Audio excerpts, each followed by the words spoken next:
Inclusion is more than access to a building. It's more than ramps, accessible bathrooms and parking places near the door. It's more than braille signs, TTY phones, and elevators to the second floor. Inclusion is access to your heart. People can face tremendous hurdles to be included in families, schools, neighborhoods, and in society.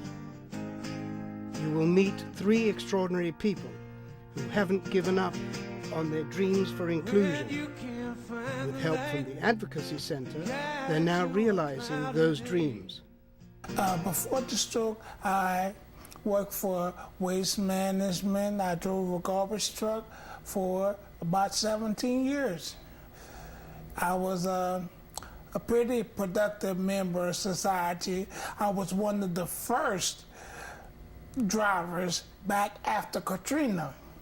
It started off as a pretty day. It was a nice day. I went to McDonald's, got my filet of fish value meal, but it seemed that by the time that day was over, I would be fighting for my life. I'd had a major stroke. I could not walk, couldn't talk. I was simply bedridden. And as I look back over it, that was probably the most trying and the most difficult time in my life. That very second when I realized I'm helpless. I'm nothing. I'm helpless. I had no sense of independence. I had no sense of independence. You know, I just didn't want to get a check once a month. I wanted to be included in what was going on in society. I came to the Advocacy Center. Once again, I was scared, not knowing. I'd heard so many rumors about you can't do this, you can't do that, you can't. Advocacy Center, they sat me down and they did a profile on me. They punched my social security number in the big computer. They said, okay, this is what you get, this is what you can do. And I said, really? And she said, truly. I really am grateful to the Advocacy Center because when I came into the Advocacy Center, I did not know what was going to happen as far as trying to get gainfully employed. I didn't know. And the Advocacy Center, they held my hand and they said, you can do this, you're going to do this, okay?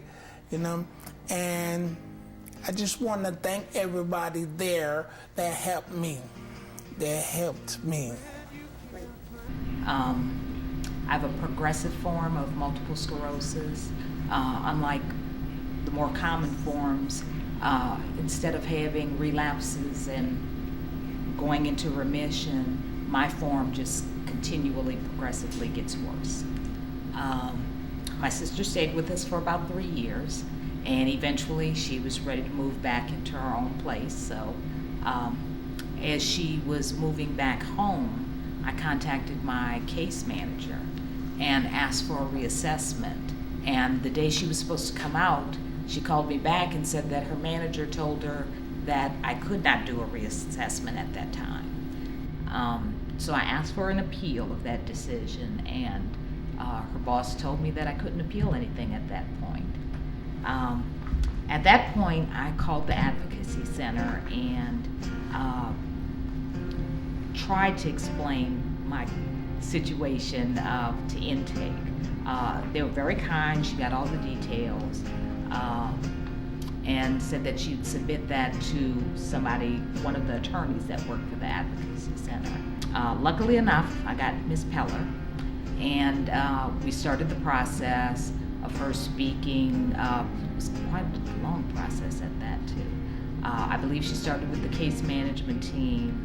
Eventually, she ended up with the attorney at DHH. The state had been planning, I believe, for about a year or two, the option of allowing their clients to do self-directed care. That had been delayed several times by the Department of Health and Hospitals. once we finally got the reassessment and they realized my natural support did grant me additional hours that allowed me to stay at my home versus going to a nursing home. So, that's what the Advocacy Center did for me.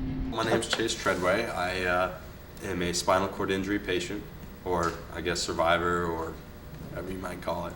I have been injured for about 2.5 years, since 4th of July 2009, where I jumped into the shallow end of a swimming pool and actually hit my hands against the shallow end so hard that it blew out my C6 and C7 vertebrae, causing immediate quadriplegia.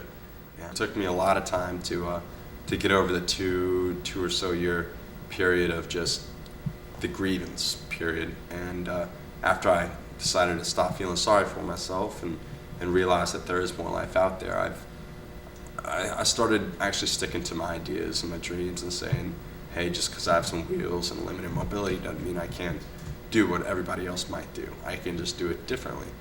The injury has probably led me to open up my eyes more than I probably would have if I hadn't been injured. And luckily for the positive people around me, it's turned into nothing but a blessing, all in all. Advocacy Center has helped out tremendously over the past few months. From my friend and I, who have actually started our own business, we've been trying to become a resource for more disabled people within the community and southeastern Louisiana. I realized that bedside manner isn't always something that is first key to address. It's finicky for each person to wake up to or to realize that they have become impaired, that there are certain things they just cannot do currently at that time. So having the words or the phrase, "it's going to be okay," has changed so much for me, even though that's not something I heard, but I knew I could try it on someone else. My service dog and I decided to start going up to the 9th floor and helping out just by talking to the new patients and families, saying, hey, it's gonna be okay. Look at me, I'm in a chair, I'm still smiling. It's tough, but life's tough. It's all about how you take it. So it's not like we want to just step on and roll over people's toes. We just want them to know that we're here. We're just a little shorter. You've just heard 3 remarkable stories of people who sought and found inclusion. Don't let the dream of inclusion fade for countless other Louisianians who are age 60 and older or who have disabilities. Join with the Advocacy Center to keep the dream of inclusion alive.